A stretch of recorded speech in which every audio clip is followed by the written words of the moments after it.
સમાચારોમાં આગળ વાત કરીએ તો રાજકોટમાં ફાયર વિભાગની કામગીરી પર મેયર નયનાબેન પેઢરિયાનું મહત્વપૂર્ણ નિવેદન સામે આવ્યું છે। તેમણે કહ્યું છે કે આગ લાગવાની ઘટના બાદ હવે મનપા તંત્ર દ્વારા કડક કાર્યવાહી કરાઈ રહી છે। હાલ ફાયર વિભાગ દ્વારા ફાયર વ્યવસ્થા ન હોય, એનઓસી ન હોય તેવા એકમો વિરુદ્ધ કાર્યવાહી કરાઈ રહી છે। ફાયર વિભાગ દ્વારા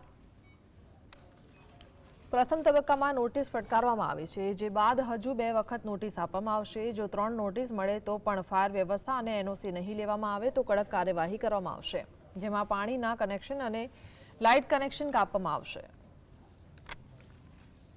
યુનિટ છે એમાં પહેલા તબક્કાની નોટિસ આપી દીધી છે, પછી જ્યારે અમુક સમય નક્કી કરેલો હોય ત્યારે બીજી નોટિસ એને આપવામાં આવે છે, પછી છેલ્લી અંતિમ ત્રીજી નોટિસ આપવામાં આવે છે।